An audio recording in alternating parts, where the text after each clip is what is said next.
Praise the Lord. Praise the Lord. എല്ലാവർക്കും സ്വാഗതം. ഇന്ന് 2024 ജൂലൈ മാസം 15-ാം തീയതി കത്തോലിക്ക സഭയുടെ വിശ്വാസ നിക്ഷേപം, അതോടൊപ്പം അപ്പസ്തോലിക അനുശാസനം, ദ അപ്പസ്തോലിക് കോൺസ്റ്റിറ്റ്യൂഷൻ, അതാണ് മതബോധനം.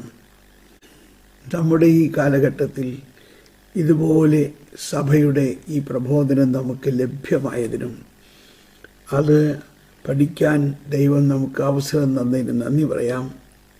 961 എപ്പിസോഡാണിത്.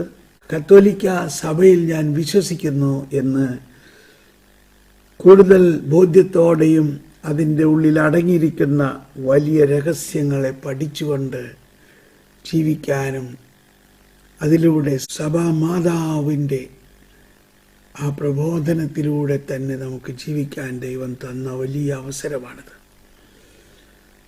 എന്നാൽ ഈ കാലഘട്ടത്തിൽ പ്രത്യേകിച്ച് എറണാകുളം അങ്കമാലി സഭയുടെ ഈ പ്രത്യേക അവസ്ഥ കൊണ്ട് നമ്മളെ ദൈവം പഠിക്കാനായിട്ട് അവസരം നൽകിയിരിക്കുന്നത് കിഴക്കിൻ്റെ വെളിച്ചം എന്ന അപ്പസ്തോലിക പ്രബോധനമാണ്.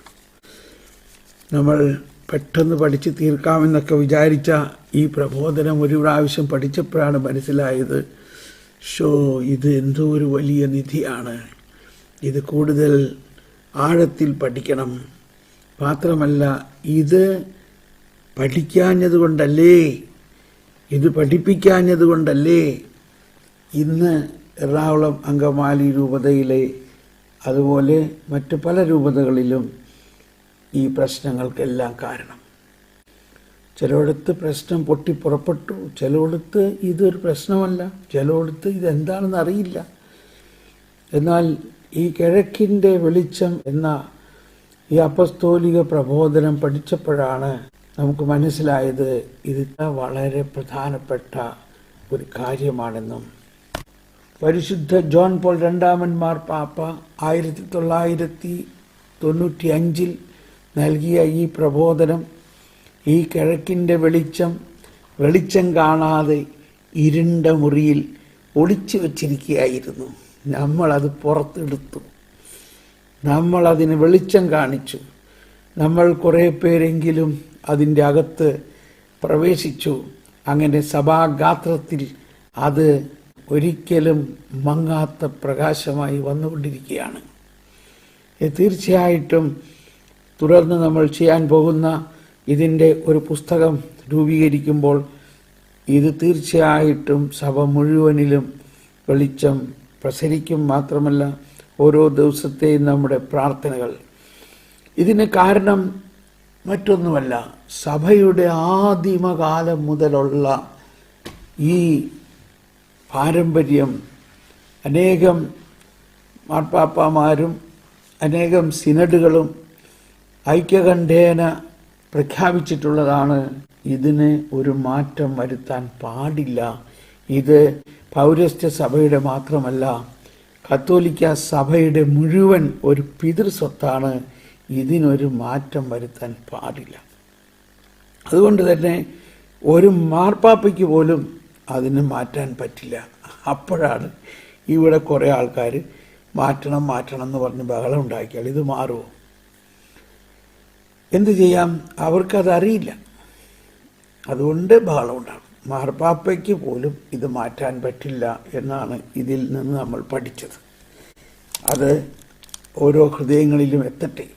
അപ്പോൾ അങ്ങനെ കിഴക്കിൻ്റെ വെളിച്ചത്തോടൊപ്പം അതിന് മുൻപ് 100 വർഷങ്ങൾക്ക് മുമ്പ് ലിയോ 13 മാർപ്പാപ്പ നൽകിയ പ്രബോധനമാണ് കിഴക്കിൻ്റെ മഹത്വം. അതോടൊപ്പം 2ാം വത്തിക്കാൻ സൂനഹദോസിലെ പ്രബോധനമാണ് കിഴക്കൻ സഭകൾ, പൗരസ്ത്യ സഭകൾ. സ്നേഹമുള്ളവരെ, നമുക്കെല്ലാവർക്കും ഈ രഹസ്യം സാധാരണക്കാരായ മനുഷ്യർ മനസ്സിലാക്കണം, വിശ്വാസികൾ മനസ്സിലാക്കണം. വിശ്വാസികളെ തെറ്റായ കാര്യങ്ങൾ പറഞ്ഞു പഠിപ്പിച്ചവരെ ദൈവമേ അവരോട് കരുണയായിരിക്കണേ. യഥാർത്ഥ വഴി വിശ്വാസികൾക്കും വൈദികർക്കും സന്യസ്തർക്കും എന്തിന് എറണാകുളത്തെ ബിഷപ്പുമാർക്ക് തന്നെ ഈ യഥാർത്ഥ വെളിച്ചം കിട്ടുന്നതിനെ നമുക്ക് പ്രാർത്ഥിക്കാം.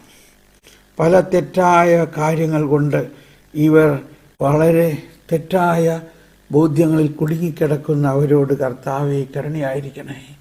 കിഴക്കിൻ്റെ വെളിച്ചത്തിലെ നമ്മൾ പഠിച്ചുകൊണ്ടിരിക്കുന്നത് അതിൻ്റെ 7ാമത്തെ ഖണ്ഡികയാണ്. നമുക്കൊരു റൗണ്ട് കൂടി വായിക്കാം. ഒരുപക്ഷെ നമുക്ക് 6 കൂടി ചേർത്ത് വായിച്ചാലേ അത് ശരിക്ക് മനസ്സിലാവുകയുള്ളൂ എന്ന് തോന്നുന്നു. 7 സുവിശേഷം, സഭകൾ, സംസ്കാരം. ഇതാണ് 7ാമത്തെ ഖണ്ഡിക. മറ്റവസരങ്ങളിൽ ഞാൻ ചൂണ്ടിക്കാണിച്ചിട്ടുള്ളത് പോലെ, കണ്ടോ, അതാണ് പുതിയതല്ലത്. മറ്റവസരങ്ങളിൽ ഞാൻ ചൂണ്ടിക്കാണിച്ചിട്ടുള്ളത് പോലെ പൗരസ്ത്യ ക്രിസ്തീയതയിൽ കാണുന്ന മഹത്തായ മൂല്യങ്ങളിൽ പ്രഥമമായ ഒന്ന് ജനതകളോടും അവരുടെ സംസ്കാരങ്ങളോടും കാണിക്കുന്ന ശ്രദ്ധയാണ്. As I have pointed out at other times, one of the first great value embodied particularly in the Christian East is the attention given to people and their cultures, so that the word of God and his praise may resound in every language. ദൈവവചനവും അവൻ്റെ സ്തുതികളും ഓരോ ഭാഷയിലും മാറ്റൊലിക്കൊള്ളാൻ വേണ്ടിയാണത്. ഓരോ ഭാഷയിലും. ഈ വിഷയത്തെക്കുറിച്ച് സ്ലാവോരും അപ്പസ്തോലി എന്ന ചാക്രിക ലേഖനത്തിൽ ഞാൻ പരിചിന്തിക്കുകയുണ്ടായി. ആർക്കാണോ തങ്ങൾ സുവിശേഷം എത്തിച്ചത് അവരോട് എല്ലാ കാര്യങ്ങളിലും സാധർമ്മ്യമുള്ളവരായി തീരാൻ വിശുദ്ധ സിറിലും മെത്തോഡിയസും ആഗ്രഹിച്ചിരുന്നു എന്ന് അവിടെ ഞാൻ എടുത്തു കാണിക്കുകയുണ്ടായി. ആ ജനതകളുടെ ഭാഗമായി തീരാനും എല്ലാ കാര്യങ്ങളിലും അവരുടെ ഭാഗധേയത്തിൽ പങ്കുചേരാനും അവർ ഇച്ഛിച്ചു. നവീന രീതിയിലുള്ള മതബോധനത്തിൻ്റെ ഒരു പരീക്ഷണമായിരുന്നു അത്. അതുവഴി പൗരസ്ത്യ ക്രിസ്തീയതയിൽ വ്യാപകമായിരുന്ന ഒരു മനോഭാവം അവർ പ്രകടമാക്കുകയായിരുന്നു. എന്തായിരുന്നു ആ മനോഭാവം? അതിതാണ്: തങ്ങൾ സുവിശേഷവൽക്കരിച്ച ജനതകളുടെ സ്വന്തം സംസ്കാരത്തിൽ സുവിശേഷം അവതരിപ്പിക്കുക വഴി ആ സംസ്കാരത്തെ അഥവാ സംസ്കാരങ്ങളെ തന്നെ രൂപീകരിക്കാനും വികസിപ്പിക്കാനും വിശുദ്ധരായ സിറിലിനും മെത്തോഡിയസിനും കഴിഞ്ഞു എന്നത് അവരുടെ പ്രത്യേകതയാണ്. അപ്പോൾ കിഴക്കൻ സഭകളുടെ ഒരു പ്രത്യേകതയായിട്ട് വിശുദ്ധ ജോൺ പോൾ രണ്ടാമൻ മാർപ്പാപ്പ പറയുന്നത് സുവിശേഷം, സഭകൾ, സംസ്കാരം. അപ്പോൾ കിഴക്കൻ സഭകളിൽ തന്നെ 23 റീത്തുകളും അവർ 23 തരത്തിലുള്ള സംസ്കാരമാണ്. അത് പ്രത്യേകിച്ച് നമ്മൾ ഈ വ്യത്യസ്ത റീത്തുകളുടെ കുർബാനകൾ ആരാധനക്രമത്തിൽ പങ്കുചേരുമ്പോൾ നമുക്ക് മനസ്സിലാവും. എനിക്ക് 3 റീത്തുകളെ പങ്കെടുക്കാൻ സാധിച്ചിട്ടുള്ളൂ. ഉദാഹരണത്തിന് നമ്മുടെ zero Malabar wreath, Malankara wreath, പിന്നെ ബൈസന്റൈൻ റീത്ത്. ഈ 3 റീത്തുകളും ഞാൻ പങ്കെടുത്തിട്ടുണ്ട്. അപ്പോൾ ഈ 3 റീത്തുകളിലും എനിക്ക് അതിൻ്റെ കാതലായ സത്ത, അതായത് ഈശോയുടെ പീഡാസകരം, മരണം, ഉയർപ്പ്, അതാണ് സത്ത. അത് കറക്റ്റാണ് എല്ലാത്തിനും. എന്നാൽ അതിലടങ്ങിയിരിക്കുന്ന സുവിശേഷ പ്രഘോഷണ രീതി, അതിൻ്റെ സംസ്കാര രീതി എല്ലാം വ്യത്യസ്തമാണ്. അത് വ്യത്യസ്തമായത് എന്തുകൊണ്ടാണ്? വ്യത്യസ്തമായത് ജനതകളുടെ ആ രീതിയെ അവർ സ്വീകരിച്ചിരിക്കുന്നത് കൊണ്ടാണ്. അപ്പോൾ സുറിയാനി ക്രമത്തിൽ കിഴക്കൻ രാജ്യങ്ങളിൽ സുറിയാനി മാത്രമല്ല, ആ സുറിയാനി സഭ എവിടെയെല്ലാം വന്നുപെട്ടോ ആ നാട്ടിൽ, ഉദാഹരണത്തിന് കേരളത്തിൽ തോമാസ് ലീഹായുടെ കാലം മുതൽ എങ്ങനെ കേരളീയരായ മനുഷ്യരിലേക്ക് ഈ വിശ്വാസത്തെ ഉൾക്കൊള്ളാൻ അവരെ കാരണമാക്കിയോ, ആ ആചാരാനുഷ്ഠാനങ്ങളുടെ ഒരു തത്വം അതിലുണ്ട്.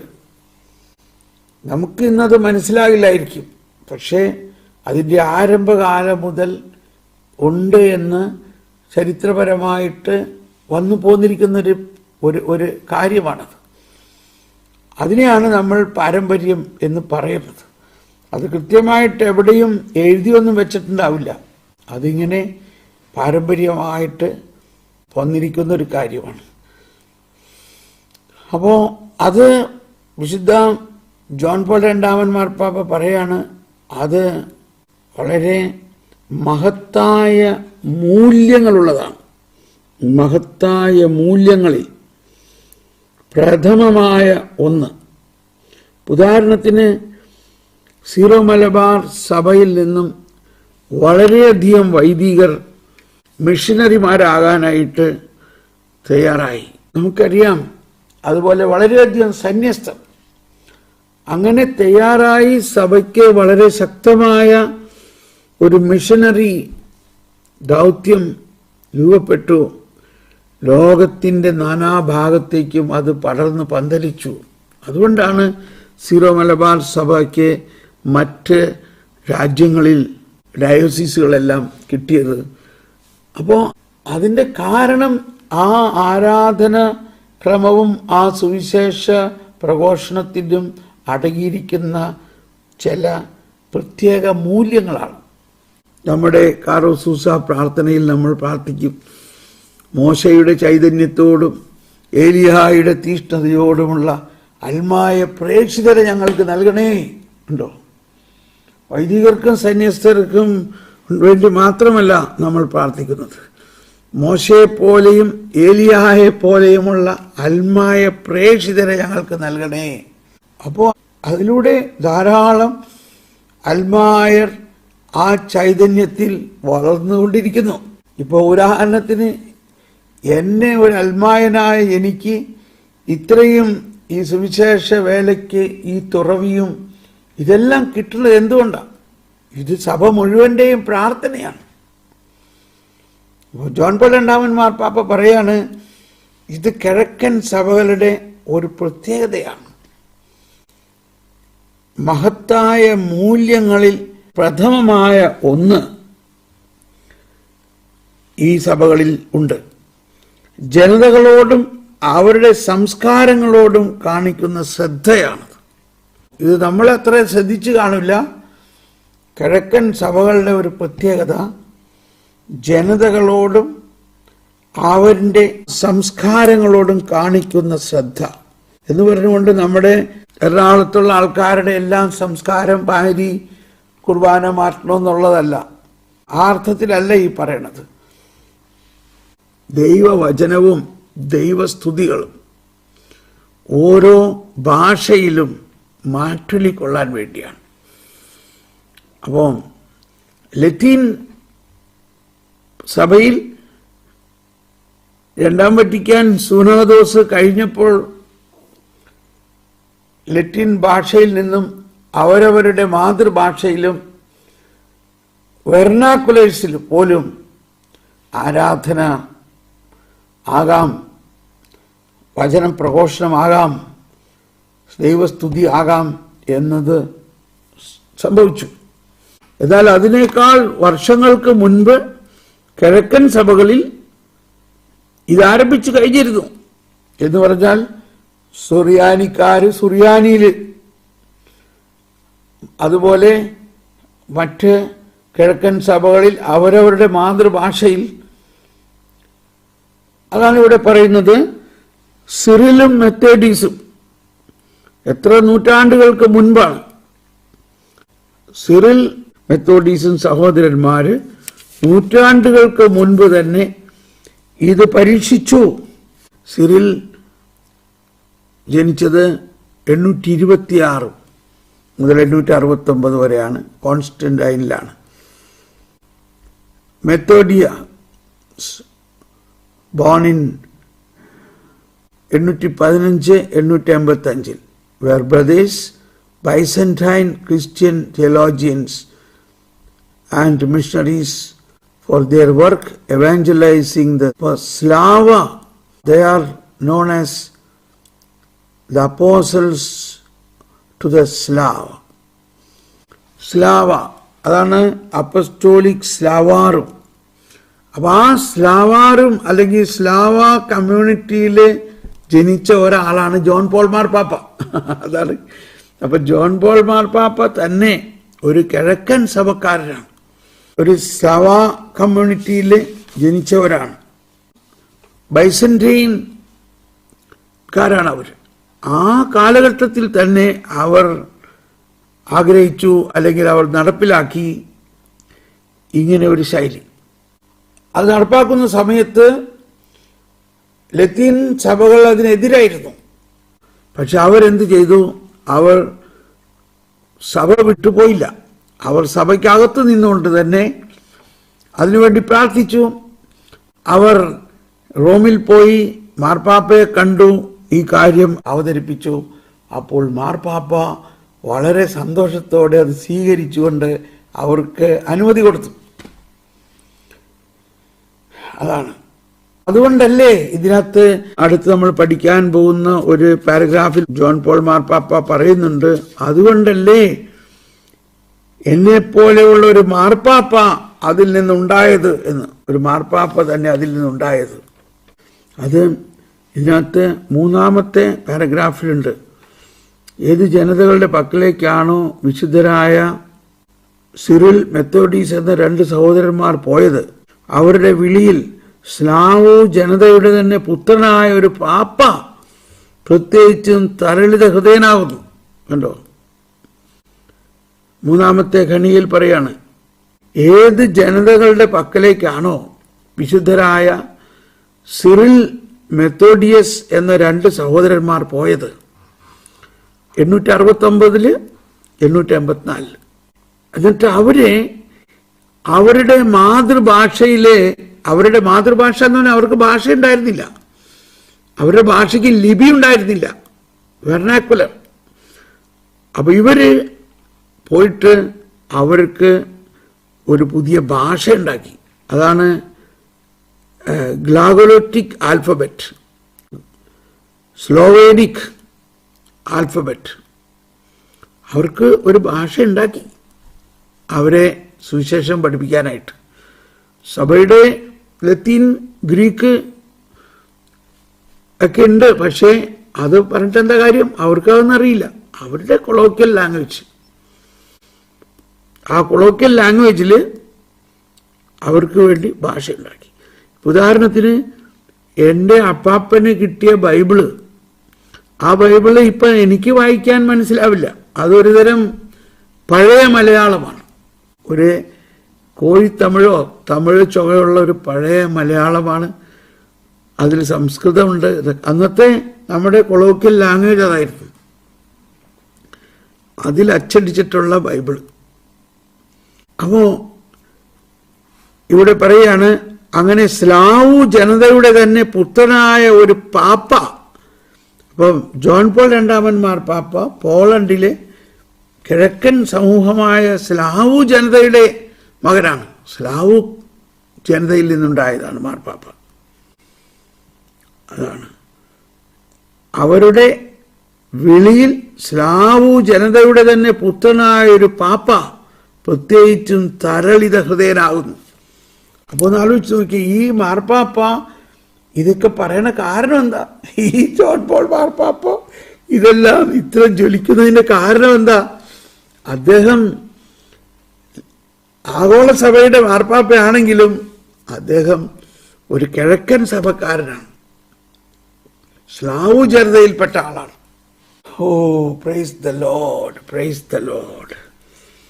അപ്പോൾ ആ 3-ാമത്തെ ഖണ്ഡികയിൽ ഈ സിറിൽ, മെത്തോഡിയസിനെ കുറിച്ച് വിശദമായി പറഞ്ഞിട്ട് ഇവിടെ വീണ്ടും പറയാണ്, അതുകൊണ്ടാണ് മാർപ്പാപ്പ ഒരു ചാക്രിക ലേഖനം തന്നെ അതിനെക്കുറിച്ച് എഴുതിയിട്ടുണ്ട്. അതാണ് സ്ലാവാറും അപ്പസ്തോലി എന്ന് പറയുന്ന ചാക്രിക ലേഖനം.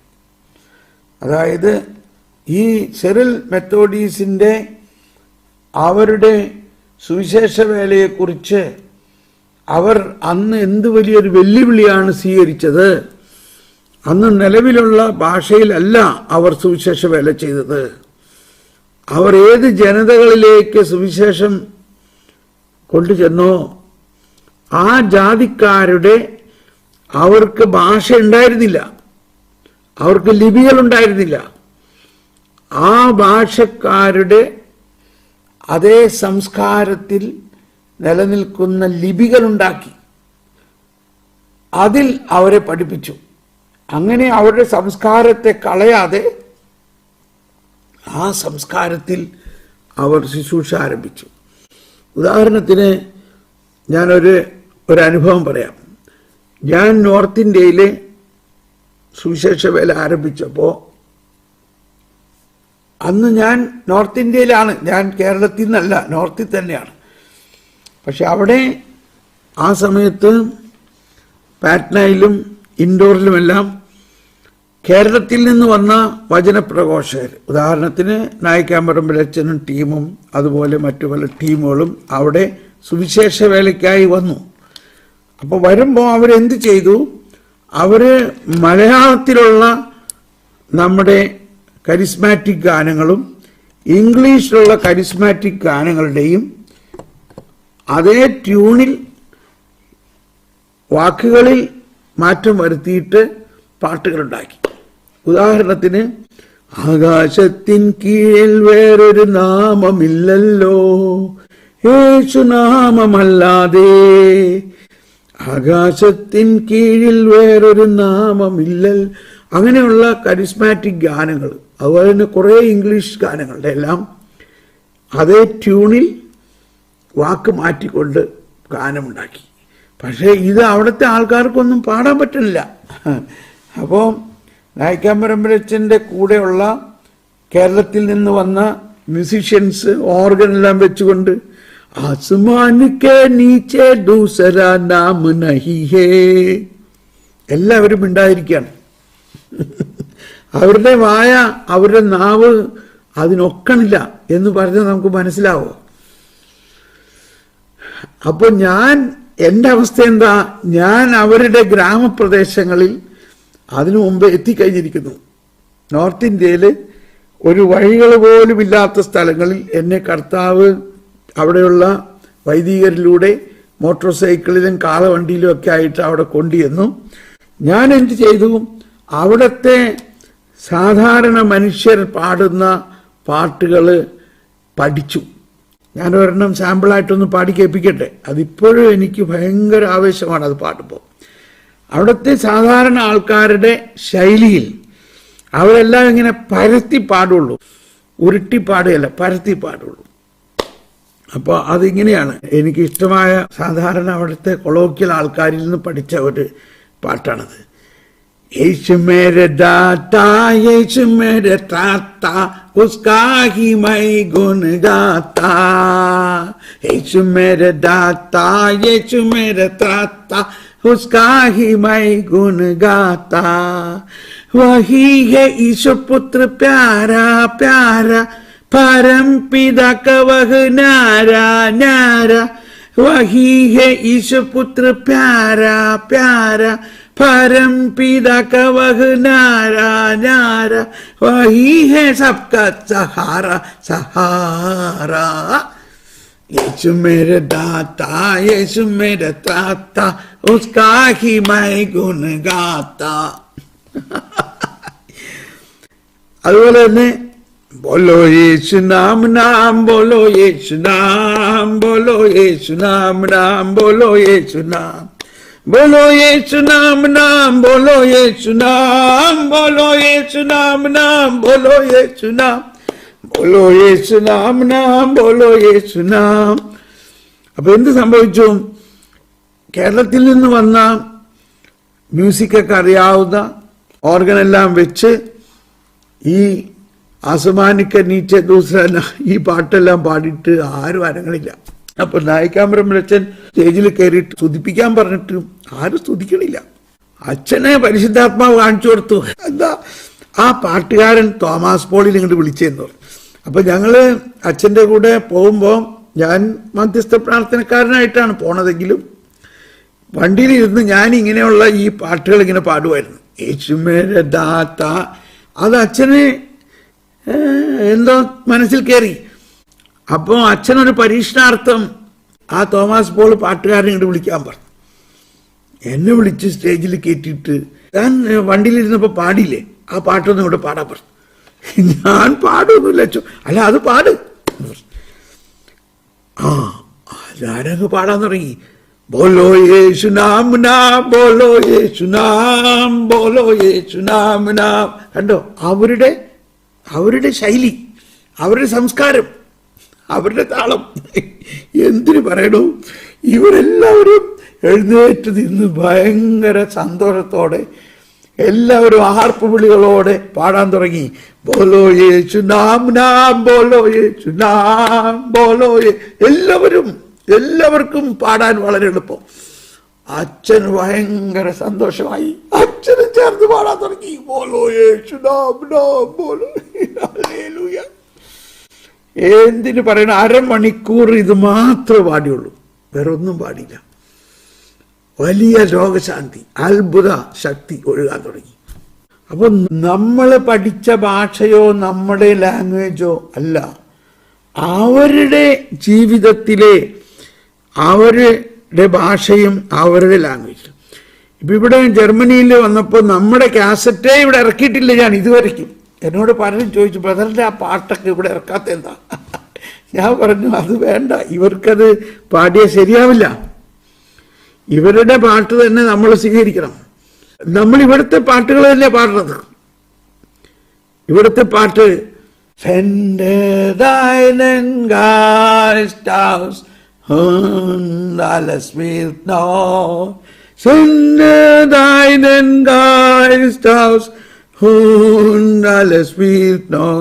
send your spirit and make everything new. അത് ഇവരുടെ ഭാഷയിൽ ഇവര് പാടി പഠിച്ചിട്ടുള്ളത് നമ്മൾ പറയും. അങ്ങനെ നമ്മളുടെ കാസറ്റിലെ പാട്ട് ഇവിടെ ഒന്നും ഞാൻ ഇറക്കിയിട്ടില്ല. അല്ലെങ്കിൽ വരുമ്പോൾ തന്നെ എന്നോട് പലരും അത് ട്രാൻസ്ലേറ്റ് ചെയ്ത് അത് ഇവിടെ പാടുക, ആ പാട്ട് നല്ല പാട്ടാണ്. അത് ആ ട്യൂണും ആ പാട്ടും ഇവിടെ ശരിയാവില്ല. അപ്പൊ ഞാനിത് ഉദാഹരണത്തിന് പറഞ്ഞതാണെങ്കിൽ ഇപ്പൊ മനസ്സിലായി തോന്നണില്ലേ? ബോലോ യേശു നാം നാം, ബോലോ യേശു നാം. ഇങ്ങനെ നമ്മുടെ മലയാളത്തിൽ എവിടെയെങ്കിലും പാടാറുണ്ടോ? നമുക്ക് മലയാളത്തിൽ അതൊക്കില്ല. മലയാളത്തിൽ മലയാളികളുടെ ആ ശൈലിയിലുള്ള പാട്ടായിരിക്കും. ഇപ്പൊ വേറൊരു മലയാളത്തിൽ തന്നെയുള്ളതിന് യോജിച്ചൊന്ന്, ഹാ ഹല്ലേലൂയ ജയം ഹല്ലേലൂയ യേശു കർത്താവ് ജീവിക്കുന്നു.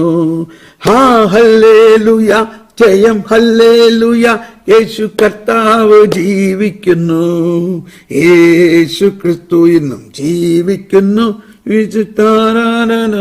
കണ്ടോ? അപ്പൊ അത് നമ്മളുടെ ശൈലിയാണ്. എൻ്റെ അതിശയമേ നമ്മുടെ ശൈലിയാണത്. അപ്പൊ ഇങ്ങനെ ഓരോ സംസ്കാരത്തിനും, അതുപോലെ തന്നെ സങ്കീർത്തനങ്ങളുടെ ആ ട്യൂണും അതും നമ്മളുടെ സംസ്കാരത്തിനനുസരിച്ച് നമ്മൾ പാടണം. അതിൻ്റെ സത്ത മുഴുവനും അതിലുള്ളത് തന്നെയാണ്. സത്ത അതിൻ്റെ അകത്തുള്ളത് തന്നെയാണ്. എന്നാൽ അതിൻ്റെ അവതരണ ശൈലിയും അഭിരുചിയും എല്ലാം നമ്മുടെ സംസ്കാരം അനുസരിച്ച് ആയിരിക്കണം. അതാണ് കിഴക്കൻ സഭകളുടെ വലിയ കാഴ്ചപ്പാട്. അതിനെ പ്രതി ജോൺ പോൾ രണ്ടാമൻ മാർപ്പാപ്പ പറയാണ്, ഞാൻ മറ്റവസരങ്ങളിൽ ചൂണ്ടിക്കാണിച്ചിട്ടുള്ളത് പോലെ പൗരസ്ത്യ ക്രിസ്തീയതയിൽ കാണുന്ന മഹത്തായ മൂല്യങ്ങളിൽ പ്രഥമമായ ഒന്ന്. അപ്പൊ ഇത് ഞാനൊരു പൗരസ്ത്യ സഭക്കാരനാണ്, ഞാൻ തോമസ് പോൾ. അതുകൊണ്ട് ഞാൻ എവിടെ ചെന്നാലും ഞാൻ എൻ്റെ പഠിച്ച ഒരു കാര്യം അവരെ അടിച്ചേൽപ്പിക്കാൻ ഞാൻ നോക്കുന്നില്ല. മറിച്ച് അവരുടെ സംസ്കാരത്തിൽ അവരെങ്ങനെ ആരാധിക്കുന്നു, അവരുടെ സംസ്കാരത്തിൽ എങ്ങനെ പാടുന്നു, അവരുടെ സംസ്കാരത്തിൽ എങ്ങനെ സ്തുതിക്കുന്നു, അത് ഞാൻ പഠിച്ചിട്ട് ഞാൻ അവരോടൊപ്പം ചേരണം. അതാണ് കിഴക്കൻ സഭകളുടെ ഒരു പ്രത്യേകത. അതാണ് ഇവിടെ പറയുന്നത്. പൗരസ്ത്യ ക്രിസ്തീയതയിൽ കാണുന്ന മഹത്തായ മൂല്യങ്ങളിൽ പ്രഥമമായ ഒന്ന് ജനതകളോട് അവരുടെ സംസ്കാരങ്ങളോടും കാണിക്കുന്ന ശ്രദ്ധയാണ്. ഉദാഹരണത്തിന് സീറോ മലബാർ കുർബാന ഹിന്ദിയിൽ അർപ്പിക്കണ കണ്ടാൽ നമുക്കത് മനസ്സിലാവും. ഹിന്ദിയിലുള്ള സീറോ മലബാർ കുർബാനയുടെ ആ ഗാനങ്ങളെല്ലാം ഹിന്ദിയിലും മറാഠിയിലും അവിടുത്തെ ആളുകളുടെ ആ സംസ്കാരം അനുസരിച്ചിട്ടുള്ള രീതിയിലാണ് ആ പാട്ടുകളെല്ലാം പോകുന്നത്. ഞാനിത് ഇന്നലെ വായിച്ചിട്ട് ഞാനിത് എങ്ങനെ എക്സ്പ്ലെയിൻ ചെയ്യുമെന്ന് പറഞ്ഞ് ഭയങ്കര ബുദ്ധിമുട്ടിച്ചിരിക്കുകയായിരുന്നു. എൻ്റെ കർത്താവേ, അവരുടെ സംസ്കാരങ്ങളോട് കാണിക്കുന്ന ശ്രദ്ധയാണ് ദൈവവചനവും അവൻ്റെ സ്തുതികളും ഓരോ ഭാഷയിലും മാറ്റൊലിക്കൊള്ളാൻ വേണ്ടിയാണത്. ഭാഷയിൽ നിന്ന് മാത്രമല്ല, ഭാഷയില്ലാത്തവർക്ക് തന്നെ. ഇന്ന് ഭാരതത്തിൽ എത്ര ഭാഷകളാണ്, പലതിലും ലിപികളില്ല. എന്നാൽ ഈ രണ്ടാം വത്തിക്കാൻ സുനഹദോസിലൂടെ ഉണ്ടായ ഒരു മേന്മ, ആ ലിപികളില്ലെങ്കിലും അവരുടെ ആ ഭാഷയിൽ വിശുദ്ധ കുർബാന അർപ്പിക്കാം. അപ്പോൾ നമ്മൾ നോർത്ത് ഇന്ത്യയിലൊക്കെ ചെന്ന് കഴിഞ്ഞാൽ ഒരുപാട് ഗ്രാമങ്ങളിലെ അവർക്ക് ഹിന്ദി അല്ല, അവിടെ വേറൊരു ഭാഷയാണ്, അതിന് ലിപികളില്ല. അപ്പോൾ ആ ലിപികളില്ലെങ്കിലും ആ ലിപികളില്ലാത്ത അവസ്ഥയിൽ അവന് വേണ്ടി ലിപികൾ ഉണ്ടാക്കി നമ്മൾ അവരുടെ ഭാഷയിൽ കുർബാന ചെല്ലണം. അങ്ങനെയാണ് ചെയ്യുന്നത് ഇപ്പോൾ. ഓക്കെ, നമുക്കിവിടെ നിർത്താം. അപ്പോൾ ഇവിടെ ഈ പാരഗ്രാഫിന്റെ ആദ്യ ഭാഗം നമ്മൾ സംശീകരിക്കുന്നു. ഈ വിഷയത്തെക്കുറിച്ച് സ്ലാവാരും അപ്പസ്തോലി എന്ന ചാക്രിക ലേഖനത്തിൽ ഞാൻ പരിചിന്തിക്കുകയുണ്ടായി. ആർക്കാണോ തങ്ങൾ സുവിശേഷം എത്തിച്ചത് അവരോട് എല്ലാ കാര്യങ്ങളിലും സാധർമ്മ്യമുള്ളവരായി തീരാൻ സിറിലും മെത്തോഡിയൂസും ആഗ്രഹിച്ചിരുന്നു എന്ന് അവിടെ ഞാൻ എടുത്തു കാണിക്കുകയുണ്ടായി. ആ ജനതകളുടെ ഭാഗമായി തീരാനും, കണ്ടോ, എല്ലാ കാര്യങ്ങളിലും അവരുടെ ഭാഗധേയത്തിൽ പങ്കുചേരാനും അവർ ഇച്ഛിച്ചു. ഇത് സത്യമാണ്. ഇപ്പോൾ ഞാനിത് എന്നെ പൊക്കി പറയണതല്ല. നമ്മുടെ നാട്ടിൽ നിന്ന് വരുന്ന വളരെ വലിയ വചനപ്രഘോഷകർ എന്നെ ഇവിടെ കാണുമ്പോൾ ചോദിക്കുന്ന ഒരു ചോദ്യം, ബ്രദർ എങ്ങനെ ഇത്രയും നാളിവിടെ നിലനിന്നു എന്നാണ് ചോദിക്കുന്നത്. ഞങ്ങളൊക്കെ ഇവിടെ തുടങ്ങി, പിന്നെ ഞങ്ങൾ ഇട്ടിട്ട് പോയി പലരും. കാരണം ഞാൻ എൻ്റെ ഒരു സംസ്കാരം ഇവിടെ അടിച്ചേൽപ്പിക്കുന്നില്ല. ഞാൻ ഇവരുടെ സംസ്കാരത്തിലേക്ക് ഇറങ്ങി വന്ന് ഇവരുടെ സംസ്കാരത്തിൽ അവരെ സുവിശേഷവൽക്കരിക്കണം. അവരുടെ സംസ്കാരം, ആ സംസ്കാരത്തിലേക്ക് ഇറങ്ങി വന്ന് ആ സംസ്കാരത്തെ നമ്മൾ സ്നേഹിക്കുന്നു, സ്വീകരിക്കുന്നു, അവരോടൊപ്പം ഭക്ഷണം കഴിക്കുന്നു, അവരുടെ ഭക്ഷണം കഴിക്കുന്നു, അവരുടെ ജീവിത രീതിയുമായിട്ട് ബന്ധപ്പെട്ട രീതിയിലുള്ള അവരുടെ ഗാനങ്ങൾ, അവരുടെ ശൈലികളിൽ നമ്മൾ അവതരിപ്പിക്കുന്നു. ആ ജനതകളുടെ ഭാഗമായി തീരാനും എല്ലാ കാര്യങ്ങളിലും അവരുടെ ഭാഗധേയത്വത്തിൽ പങ്കുചേരാനും അവർ ഇച്ഛിച്ചു. അപ്പൊ ഇതാണ് സുവിശേഷവൽക്കരണത്തിന് ആവശ്യമുള്ള ഒരു തുറവി എന്ന് പറയുന്നത്. നവീന രീതിയിലുള്ള മതബോധനത്തിന്റെ ഒരു പരീക്ഷണമായിരുന്നു അത്. ഇത് നടന്നത് എത്ര 9-ാം നൂറ്റാണ്ടിലാണെന്ന് മനസ്സിലാക്കണം.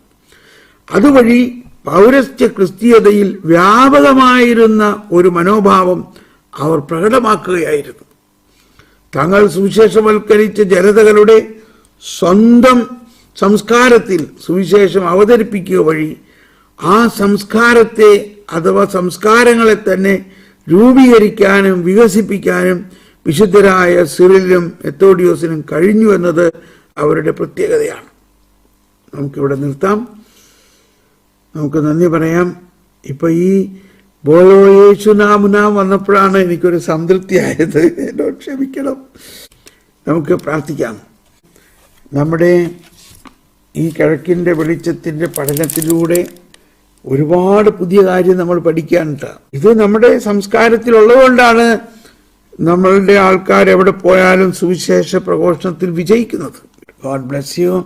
താങ്ക് യു, എല്ലാവർക്കും നന്ദി. നമുക്ക് നാളെ കാണാം. ഓക്കെ.